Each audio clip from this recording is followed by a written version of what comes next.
At the eastern end of Long Island, where the jaws of the North and South Forks gape, you'll see on the South Fork a creek bounded by barrier spits across the bay from Gardiner's Island. We call it Accabonac Creek.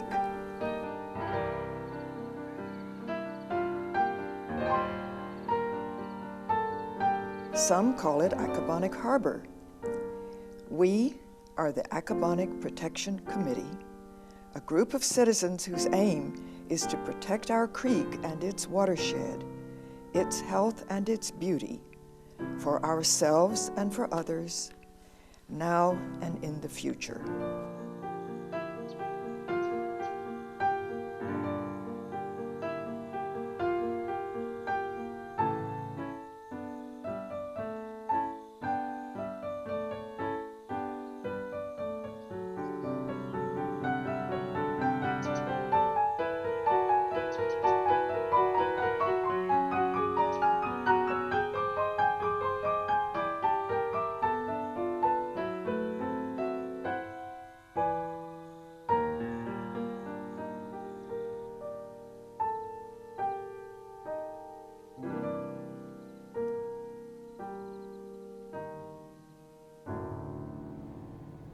Some of us have believed for a long time that the original condition of the lands all around Accabonac Creek was grassy and not wooded the way you see it today.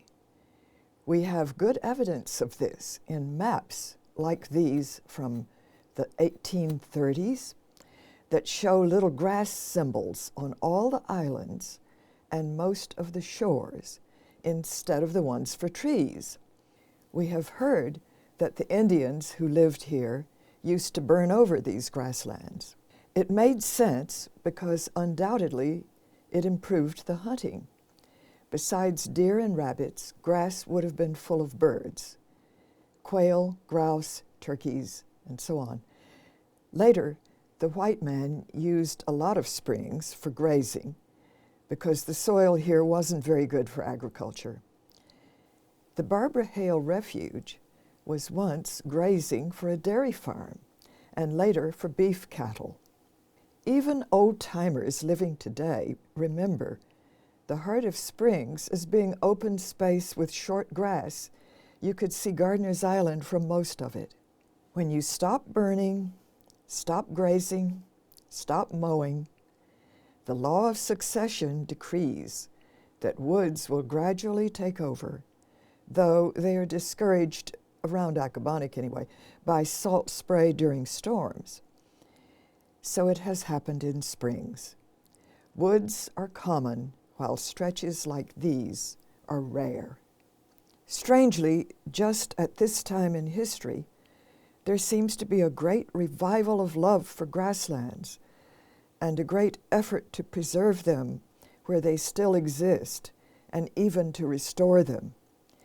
It is as though, for nature lovers like us, the full consciousness of how beautiful they are, how unique they are, how filled with a special sort of life, had to wait until they were reduced to isolated fragments and close to extinction.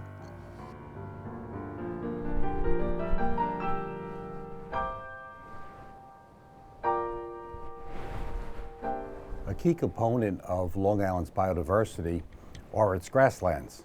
At one time on Long Island, we estimate that about 60, maybe 70,000 acres of Long Island was clad in various different types of grassland communities, ranging from the very large Hempstead Plains in the western part of the island to the maritime grassland communities out on the South Fork at both the Shinnecock Hills and Montauk. And they are amazing places, grasslands. They're very, very beautiful, although it's a subtle beauty at first, but that subtle landscape will reveal its beauty as you spend some time really exploring the various grasslands that we have. The bird life that's found in grasslands is unique. It's very different than what you'll find in forests. Pretty much all the animal life is really that you find in our various grasslands is adapted to those grassland communities, and you don't find them in other places. And so One of the really neat things to do to go out and explore these grasslands is to focus on some of the specialized biota that is found there. There are a variety of grass species that one can find in the grasslands of Long Island. There are really about half a dozen or so species that dominate, and they include little blue stem grass, big blue stem grass, Indian grass, switchgrasses, the genus Panicum. Those are really the species that you find dominating the various grassland communities. And then there are many dozens of other species and variety of wildflowers that collectively make up the kind of floral component of these grassland areas that we have on the island. So what we have here is a map of grasslands on the United States. This map is from 1924. However, if we had an older map up here, you would see even more of the acreage covered by grasslands. Some estimates actually say that almost 1 billion acres of the continental United States were covered by some type of grassland. And this would be in the 1850s or even earlier. And these grasslands teemed with wildlife, supported a wide variety of species, supported large buffalo herds, and were successful ecosystems. Around the early 1860s, with the Homestead Act, about 6 million settlers actually came to inhabit these areas. And when they arrived, they turned a lot of the grasslands into croplands. And unfortunately, they didn't know this would happen, but that ended up destroying the ecosystems and eventually leading to the Dust Bowl. As you can see over here on the map, Long Island is covered mostly in this green color as well, meaning that much of Long Island was also covered in grasslands in the not too distant past.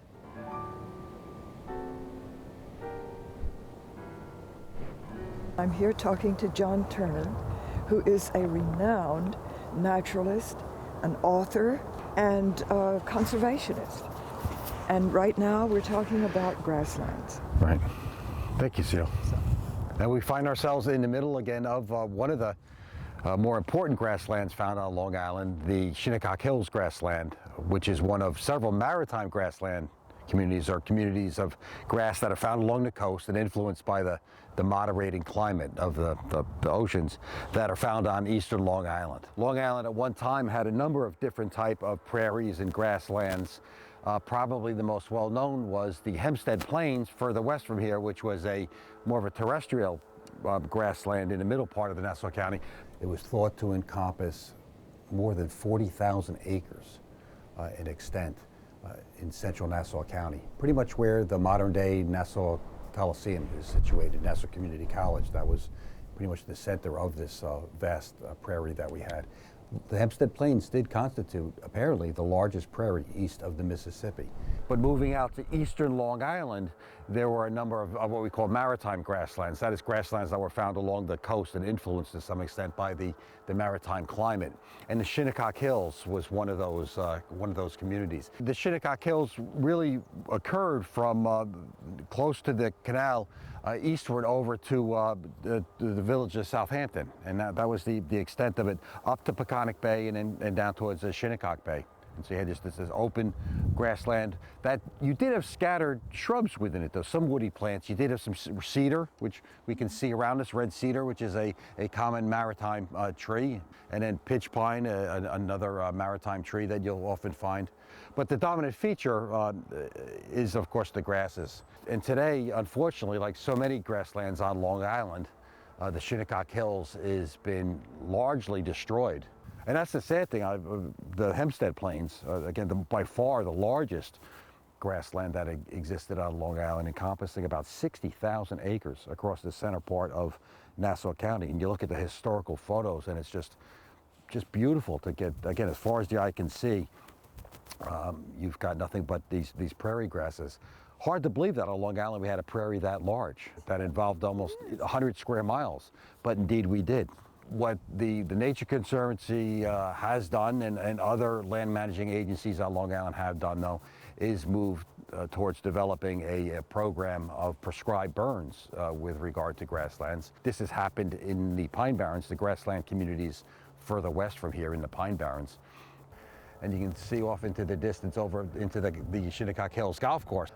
Give you some extent about how extensive this community once was. The golf course actively lets the grasses grow here. They realize that the grass is part of the overall beauty of the landscape, and it's much more beautiful this way than just having the horticultural grass that's used for the golf course itself.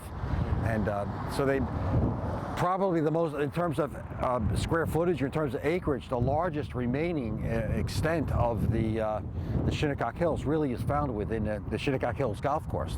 You've got a fairly large patches of the grasses that exist here that provide habitat for a variety of insects and birds and small mammals. A lot of people, again, don't think of grasses as being flowering plants, but indeed they are. They do produce small inconspicuous flowers. They're wind pollinated.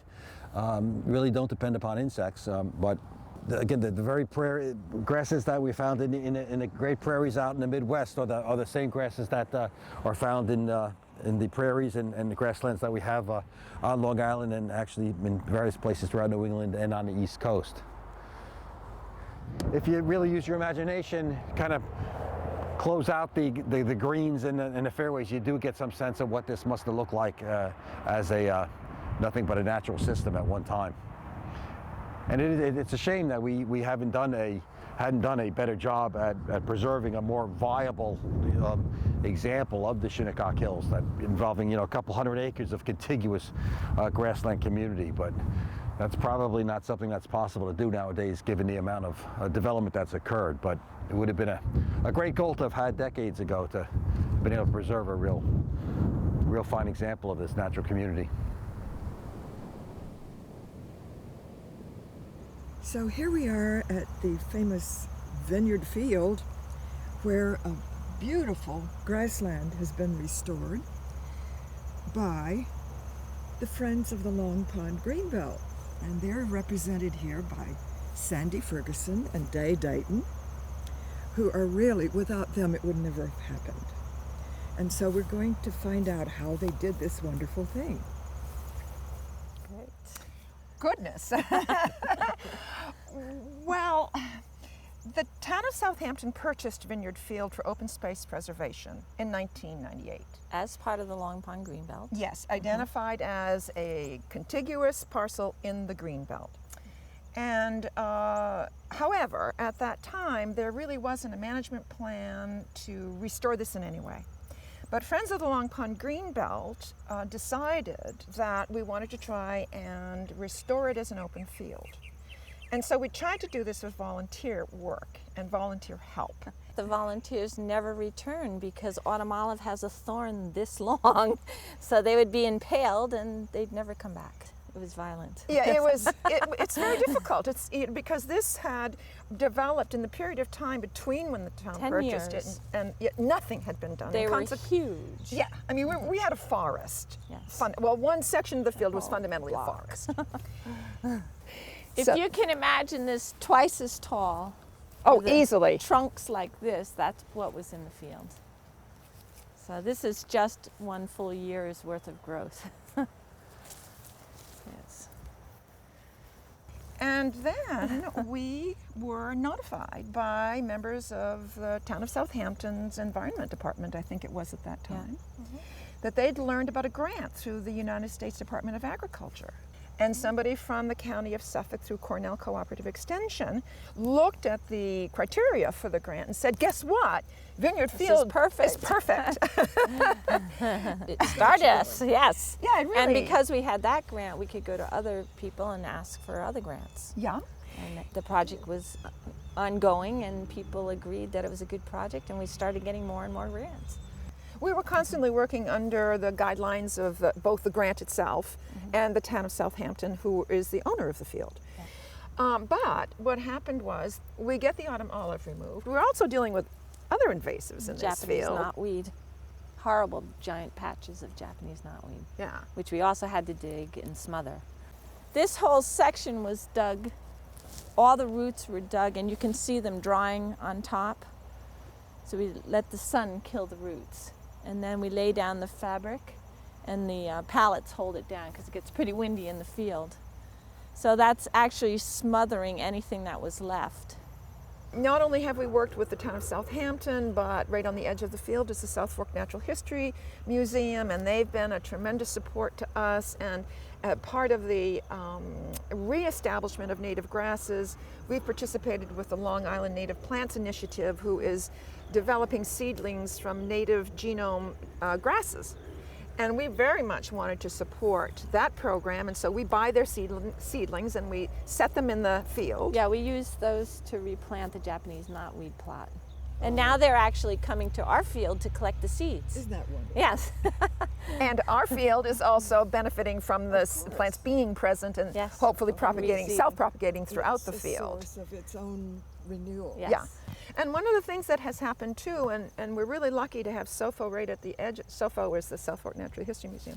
We're really lucky to have them at the edge of the field because they can monitor the bird life here. Yes. And one of the reasons that we got that starter grant from the USDA in the first place is that grassland birds are amongst the species that are being eliminated drastically across the country. Because there are no grasslands. Because there are no grasslands for them. And so we're really lucky because we have on-site daily records of the change in the bird population here in the field, of which we're really thrilled. There's a beautiful trail system right around the edge. So you have a nice about 20-minute walk. It can be longer if you like. And then it also links into the whole trail system in the Long Pond Greenbelt. You can actually walk to Mashashamuet Park if you like to. Inevitably, part of the rationale for these kinds of purchases is that they extend the opportunity for those kinds of trail systems as well. And so, but there couldn't be a meaningful trail system through this field without the Grassland Restoration Project, period.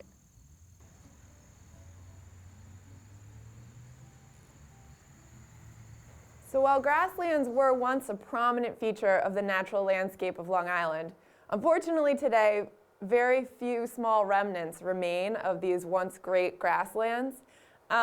Looking at the map here, the Hempstead Plains, there's now about 100 acres left in this grassland system. At one point, there was about 60,000 acres of grasslands in this particular system that reached from Queens to Plainview. Here we have the Calverton grasslands, which are located in the town of Riverhead. It's also in the Pine Barrens, as well as in a special groundwater protection area.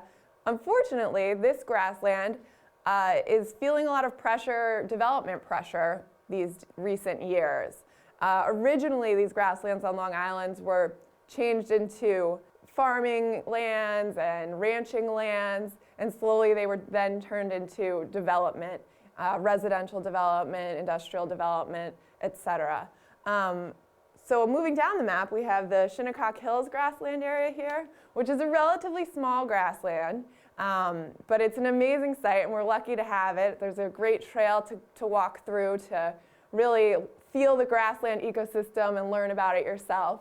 So as we move down the map, in Montauk here, we have some of the coastal maritime grasslands. And historically, these grasslands were in part kept in a steady state as a grassland ecosystem because of the maritime climate. And the ocean winds, the salt spray, actually help to keep that ecosystem as a grassland. So here we are in Montauk at what they now call the Montauk County Park, Right. but it used to be the Theodore Roosevelt County Park. Theodore Roosevelt County Park, which sounds a little more colorful to me. And we're with Bruce Horwith, who's a great expert on grasslands and was with a project here for years, was it not a long time? Yeah. Just tell us about how that happened. And Yeah, the project that you're talking about, or the involvement with the grasslands, goes back to about 1995 or so, when the Nature Conservancy partnered with the county, who owns the park, in order to maintain this area as a grassland. The park is about 1,100 acres. There's probably 100 or so acres that are in grassland. The rest of it's built up or grown up rather into trees and shrubs. But this is an area that not that long ago, meaning 50 years or so ago, was exclusively grasslands. This was an area that had none of the trees that we're looking at now were present then.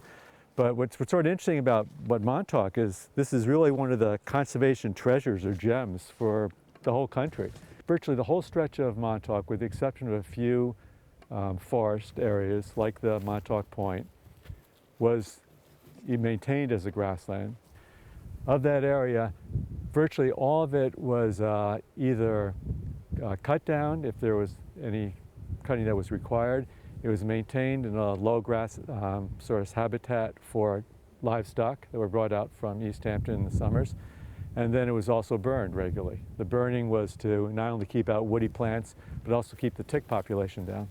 Now, of course, it's extremely difficult to put fire back onto the land because of the various regulations and the fact that it's more developed.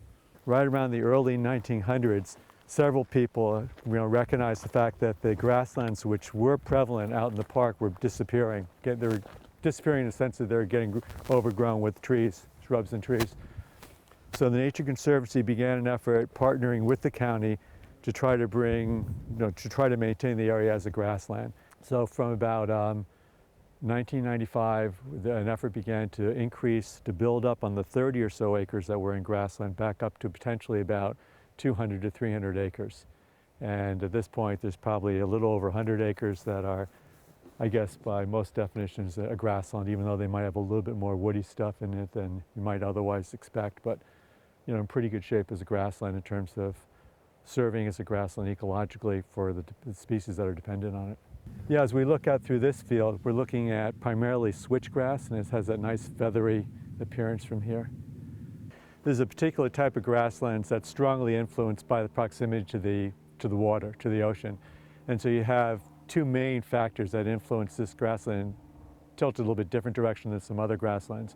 One is the fact that you have the strong winds, but the second thing is the salt influence. And so a lot of the spray that comes out, even aside from hurricanes, which obviously add to it, a lot of that spray is loaded with salt, and it makes it, puts the stress on plant life. It gives you just a little bit of the taste, though, of what Montauk must have looked like back in the time that there was, as I said, 80% or more was grassland.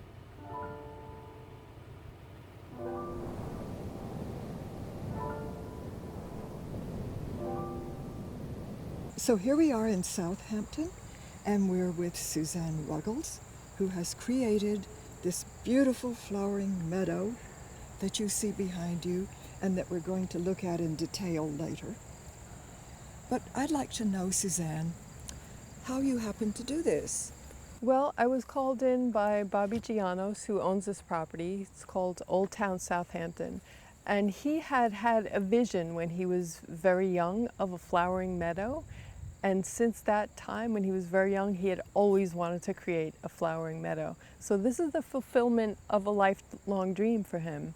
When he called me in, we talked a lot about how native grasses and native flowers have co-evolved with the native mammals, reptiles, insects, butterflies, and he was completely on board with that.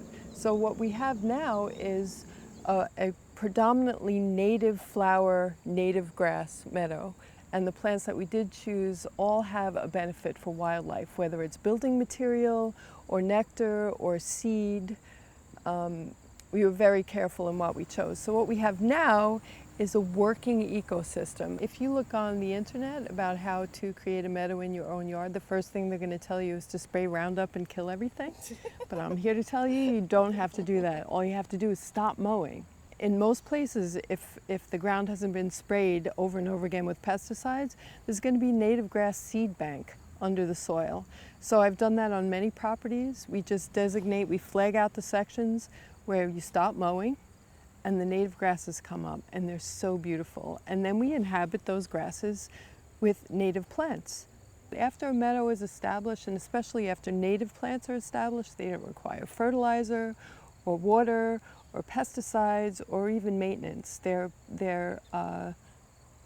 perfectly suited to the environment in which they've evolved. This is one of the grasses that is not native, but the reason I chose this is because birds love to use it to build their nests. And you can see why. It's so soft to the touch, and it's just beautiful when the light hits it. That's Pycnanthemum muticum. It's also called mountain mint. It's a native, and it attracts beneficial insects. Look at the life in that plant. We don't deadhead them. In other words, we just let the seeds remain on the stalks. And when the seeds are mature, you walk through this meadow and you flush thousands of birds. They're all here to eat the Echinacea seeds. There are about, I don't know, at least 20 varieties of goldenrod that are native to the Northeast. And this is one of them. And the butterflies actually depend on the goldenrod during their migration. This red plant, that's Lobelia cardinalis, a Northeast native, and it attracts hummingbirds. And you see how beautiful they mix in with the grasses. The predominant grass in this field is little bluestem, and it's such a beautiful backdrop to the flowers. So what we have now is a working ecosystem, and it's full of songbirds, dragonflies, pollinating insects. It's just alive here. The vibration is so beautiful. So it works. There are a variety of rare wildflowers that are found in Long Island's grasslands. Perhaps the rarest is Agalenus acuta, or sand plain gerardia is the common name for it. A very pretty wildflower that's a member of the gerardia family that emerges in late summer, typically in September. The other plant, rare state plant, is the rock rose, genus Helianthemum. Common name for that whole group is called the sundrops, because they really will open up in response to the sun, last for one day and fall off. There are a whole host of other species. One of the wildflowers that was absolutely abundant was the bird's foot violet. In fact, it was so abundant that reports in the literature say that it painted a pale purple haze around Easter time each year in the Hempstead Plains. There are a variety of bird species that utilize grassland habitats on Long Island, and they can be kind of broken into two groups. One are the birds of prey, and then songbirds. With regard to the birds of prey that you'll find if you spend some time in the grasslands are sparrowhawks or American kestrels. You can see northern rough-legged hawks in the wintertime. They will migrate down from areas from the north. Probably the most well-known bird of prey that's gotten some attention lately that likes to use Long Island's grasslands is the short-eared owl, which is a state-listed species, one that's become increasingly rare. With regard to the songbirds, probably the most well-known songbird nesting in Long Island's grasslands is the eastern meadowlark. And a good place again to see that is at Calverton, where the males like to display and call from the top of flower stalks. Grasshopper sparrows, there's a few species of sparrows that are found a little more subtle in coloration than eastern meadowlarks, but still very beautiful, interesting birds. The bird life of grasslands is fairly distinctive. These are species that depend upon grasslands, and their survival depends upon the continued existence of these grasslands. And so again, there are places of really kind of subtle beauty, but if you really want to get down on your knees in some cases and take a look at some close-ups, you realize just what a beautiful, complex, intricate system the grasslands are on Long Island. And they're worth preserving because they are an important part of the biodiversity or biological diversity that we have on Long Island that originally comprised the island that we love. And if we want to try to protect and really reflect that full biological diversity that we have, a component of that has to be protecting the grasslands that we still do have.